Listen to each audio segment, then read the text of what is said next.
Utter disbelief after 4 people were found murdered inside this house yesterday.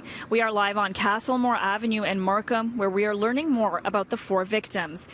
A source tells City News they are the suspect's father, mother, grandmother, and sister. Police have now identified the suspect as 23-year-old Menhaz Zaman. He is now... Halo semuanya, kembali lagi di channel ini. Di video kali ini, kita akan membahas sebuah kasus yang terjadi pada bulan Juli 2019, di mana masyarakat Kanada digemparkan oleh sebuah kasus tragis yang merenggut nyawa satu keluarga. Bukan karena dendam, bukan pula karena masalah harta, melainkan hanya karena sang pelaku yang memiliki kehidupan ganda dan takut kebohongannya terbongkar menjelang momen wisuda. Tapi sebelum kita memulai ceritanya, jangan lupa untuk subscribe, like, dan komen agar channel ini bisa terus berkembang. Oke, tanpa perlu berlama-lama lagi, mari kita langsung membahas kisah tragis berikut ini.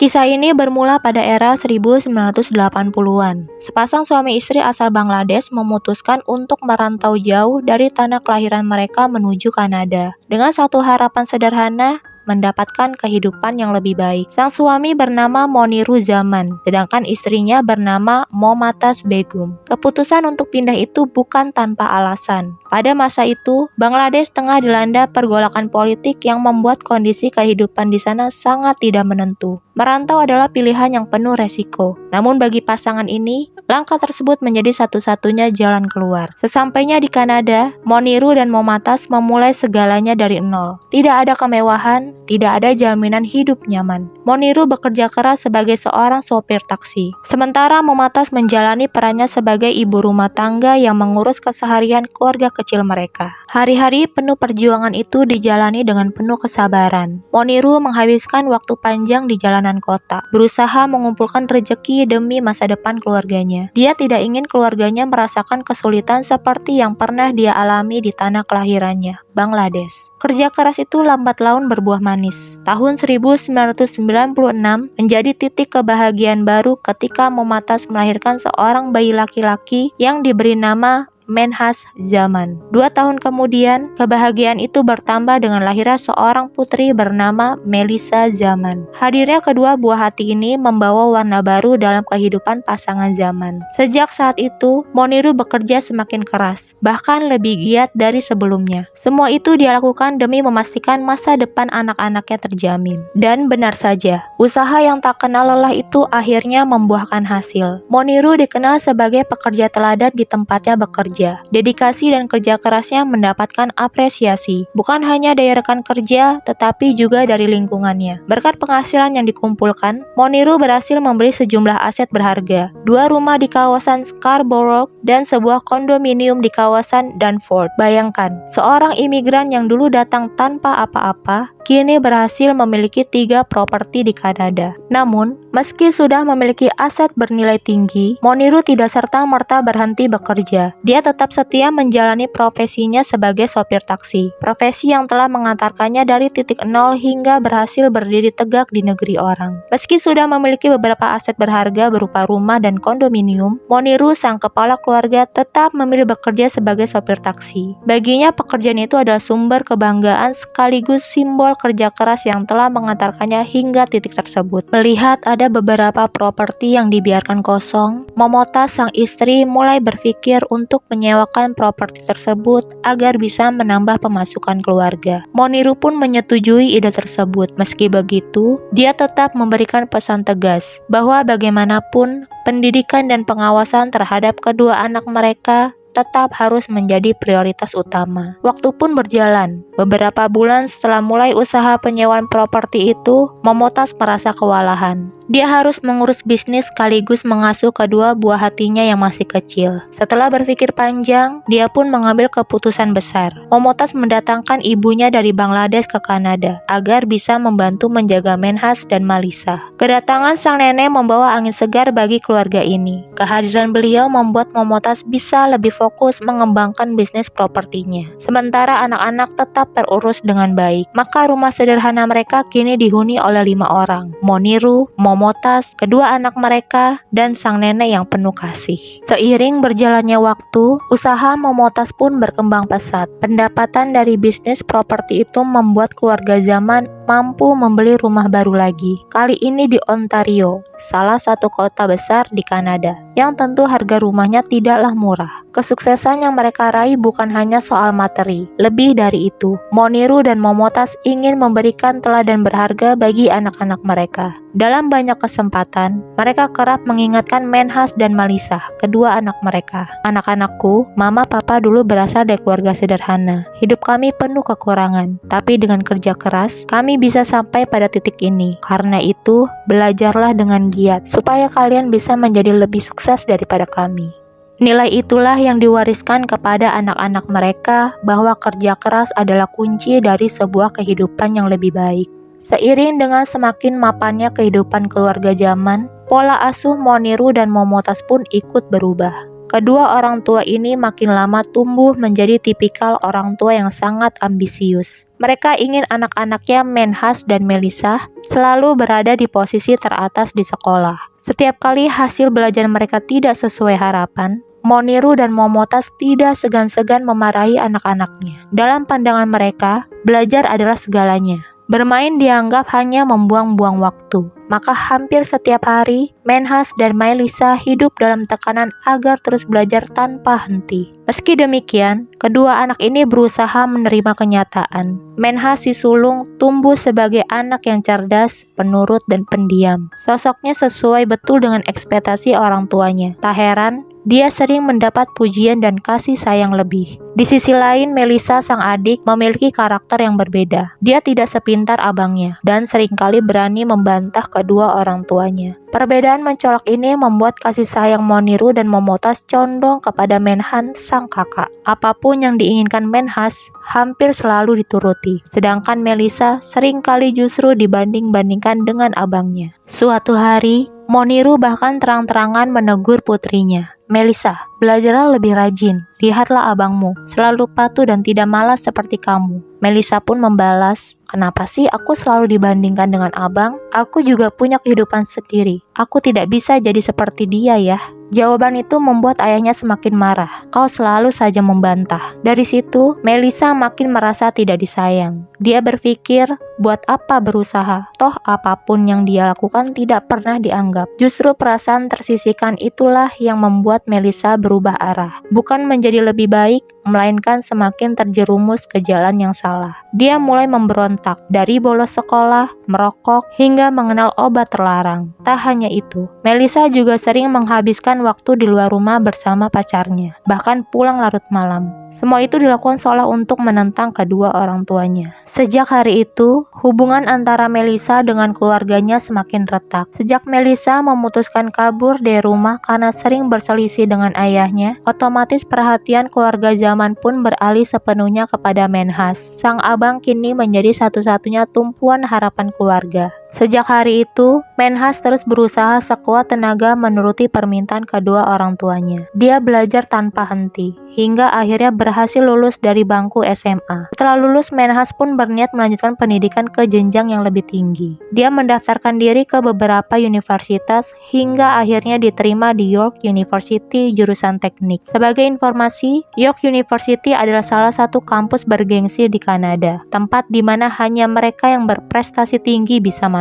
Kabar keberhasilan ini pun sontak membuat Moniru dan Momotaz, orang tua Menhas, merasa sangat bangga. Saking bangganya, mereka tidak segan-segan menceritakan hal ini kepada siapa saja, para tetangga, kerabat, Bahkan teman-teman mereka semua tahu bahwa Menhas, putra kebanggaan keluarga, berhasil masuk ke salah satu universitas terbaik. Tak hanya itu, keluarga ini bahkan mengadakan acara syukuran khusus untuk merayakan pencapaian Menhas. Dan rupanya kabar gembira itu juga sampai ke telinga Melissa, sang adik yang kala itu masih dalam masa kabur dari rumah. Mendengar bahwa abangnya berhasil masuk ke universitas bergengsi, Melissa pun ikut merasa bangga. Rasa rindunya pun muncul, dan di momen itulah dia memutuskan untuk pulang ke rumah demi memberikan ucapan selamat secara langsung. Sesampainya di rumah, tanpa disangka Melissa disambut dengan hangat. Orang tua, nenek, dan seluruh keluarga menerimanya kembali tanpa amarah. Kehangatan itu membuat hati Melissa luluh. Melissa kemudian meminta maaf kepada orang tuanya atas segala kesalahan di masa lalu. Orang tuanya pun memaafkan, dan suasana rumah yang tadinya penuh pertengkaran berubah menjadi penuh pelukan dan kehangatan. Sejak hari itu, hubungan Melissa dengan keluarganya mulai membaik. Dia memutuskan untuk kembali tinggal di rumah dan tidak ingin lagi kabur seperti sebelumnya. Bahkan yang lebih mengejutkan, keberhasilan Menhas justru menjadi motivasi bagi Melissa.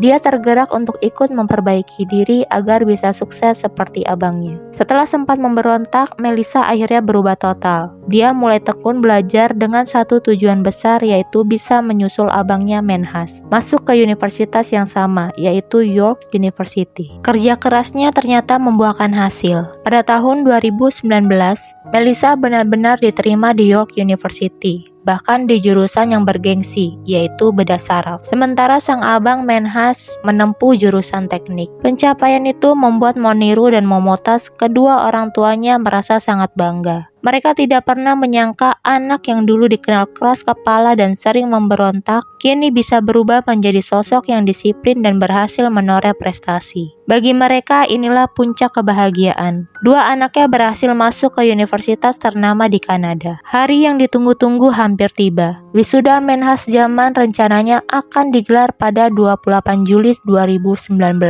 Bahkan sempat ada obrolan dalam keluarga tentang kemungkinan dia melanjutkan ke jenjang magister setelahnya. Sebuah momen yang seharusnya membanggakan bagi keluarga zaman. Namun siapa sangka, di balik rencana itu, Menhas menyimpan sebuah rahasia kelam. Rahasia yang ia pendam rapat-rapat selama bertahun-tahun. Faktanya Zaman sama sekali tidak pernah benar-benar kuliah di York University seperti yang selalu dia katakan kepada orang tuanya. Dia hanya mendaftar di sebuah perguruan tinggi setempat. Sayangnya, sejak awal prestasinya buruk. Dia gagal dalam banyak mata kuliah. Meski sempat diberi kesempatan untuk mengulang, hingga akhirnya pada tahun 2015, dia resmi keluar setelah melewati beberapa semester yang gagal. Namun alih-alih jujur kepada keluarganya, Zaman memilih jalan yang berbeda. Dia menciptakan sebuah kebohongan besar. Setiap hari ia tetap keluar rumah, membawa ransel dan laptop, berpura-pura berangkat kuliah.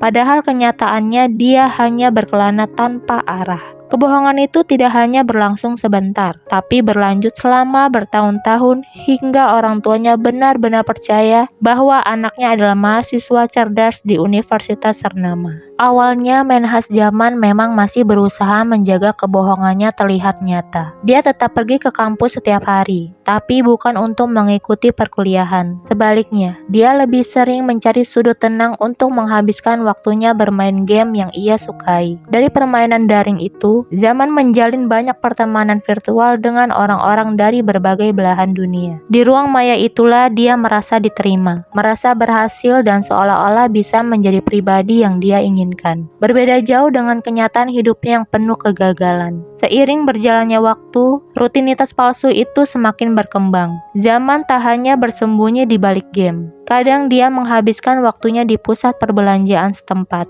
atau bahkan di pusat kebugaran. Dari luar hidupnya tampak normal, dan di rumah ia berperilaku baik, sopan, serta tidak menunjukkan tanda-tanda mencurigakan. Hal inilah yang membuat keluarganya sama sekali tidak menaruh curiga. Bagi Monirus dan Momotas, anak laki-lakinya itu adalah sosok teladan, seseorang yang mereka banggakan, yang kelak diyakini bisa mengangkat nama keluarga. Namun kebohongan tidak bisa bertahan selamanya. Menjelang musim panas tahun 2019, Menhas menyadari waktunya semakin habis. Wisuda yang selama ini hanya ada dalam cerita bohongnya, kini benar-benar sudah di depan mata. Kedua orang tuanya sangat antusias. Mereka sudah menyiapkan rencana untuk menghadiri acara sakral tersebut. Tetapi di sisi lain, Menhas diliputi kecemasan yang luar biasa. Dia tahu betul, begitu hari wisuda tiba, rahasia besarnya akan terbongkar. Selama 3 tahun, dia memendam ide yang mengganggu tentang bagaimana cara agar tidak memberitahu orang tuanya. Dan sudah waktunya untuk mewujudkan rencananya. Pada tanggal 27 Juli 2019, sehari sebelum Menhas dinyatakan lulus, ayah Menhas sedang bekerja seperti biasa. Saudara perempuannya sedang bekerja paruh waktu di toko kelontong dan ibu serta neneknya sedang berbaring. Sekitar pukul 3 sore, Menhas menghabisi nyawa ibunya dengan melancarkan pukulan yang diduga menggunakan linggis. Dia juga melukai bagian leher ibunya dengan pisau dapur. Kemudian sekitar 1 jam kemudian, dia melakukan hal yang sama kepada neneknya. Menhas bermain video game berjam-jam dan tidur siang sambil menunggu adiknya pulang. Ketika Melissa pulang ke rumah, dia diserang oleh Menhas. Bagian kepalanya mengalami luka akibat hantaman benda tumpul. Lalu Menhas juga melukai bagian lehernya dengan senjata tajam hingga nyawanya tidak terselamatkan. Saat itu mendekati tengah malam. 1 jam kemudian, saat ayahnya pulang dari bekerja, Menhas kembali melancarkan aksinya. Dia menyerang sang ayah dengan benda tumpul ke bagian kepala. Lalu juga melukai bagian lehernya hingga sang ayah tidak dapat diselamatkan. Menhas kini berada di rumahnya, bersama jasad keluarganya yang telah tiada. Bukannya menghubungi layanan darurat 911 atau mencoba melarikan diri, dia justru membuka ruang obrolan bersama teman-teman game daringnya. Di sana dia menuliskan pesan mengejutkan. Saya baru saja menghabisi seluruh keluarga saya. Dia bahkan menambahkan bahwa dirinya kemungkinan akan menghabiskan sisa hidup di balik jeruji penjara. Awalnya teman-temannya mengira Menhas hanya bercanda atau sekadar mencari perhatian di dunia maya. Namun tak lama kemudian, Menhas mulai mengirimkan sejumlah foto yang memperlihatkan kondisi korban, serta sebuah foto dirinya sambil memegang senjata tajam yang berlumuran cairan merah. Saat itulah teman-teman daringnya benar-benar merasa khawatir. Dengan hanya berbekal nama pengguna game dan informasi bahwa Menhas tinggal di Kanada, komunitas tersebut segera berusaha menghubungi pihak berwenang untuk melaporkan kejadian ini. Akhirnya pihak kepolisian berhasil melacak alamat IP yang mengarah ke rumah keluarga Zaman. Pada sore hari tanggal 28 Juli 2019,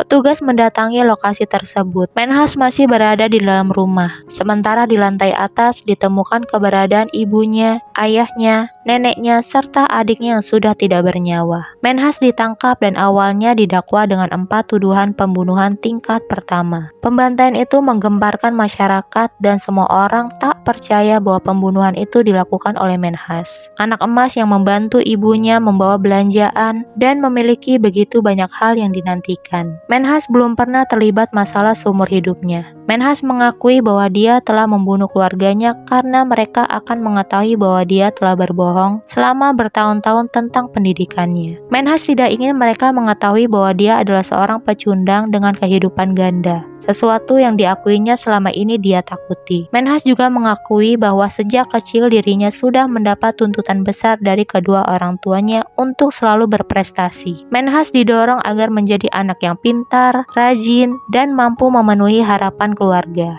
Menhas melarikan diri dari segala tekanan dengan bermain game online. Para penyelidik juga menemukan bahwa ia telah mengirim pesan teks kepada teman-temannya setelah pembunuhan tersebut dan mengatakan bahwa dia telah merencanakan ini selama 3 tahun. Pada bulan September 2020, Menhas mengaku bersalah atas 3 tuduhan pembunuhan tingkat pertama yang berkaitan dengan nenek, ayah, dan saudara perempuannya, dan 1 tuduhan pembunuhan tingkat 2 yang berkaitan dengan ibunya. Pengadilan diberitahu bahwa dia telah menghabisi nyawa seluruh keluarganya hanya untuk menghindari mengatakan kebenaran kepada mereka. 2 bulan kemudian, Menhas menghadapi vonis di ruang sidang virtual yang dibatasi COVID, dan ia berbicara singkat. Saya hanya ingin meminta maaf kepada siapapun yang telah saya pengaruhi secara negatif dengan tindakan saya. terutama bagi orang-orang yang mengenal keluarga saya, teman-teman dan orang-orang terkasih yang saya tahu tidak akan pernah melihat sesuatu seperti ini terjadi pada saya. Hakim secara terbuka mengecam tindakannya dan mengatakan bahwa apa yang dilakukannya sangat mengganggu dan pantas mendapatkan hukuman berat. Kata-kata seperti brutal, kejam, dingin, dan tidak berperasaan tidak cukup untuk menggambarkan betapa besar kekerasan yang dilakukannya.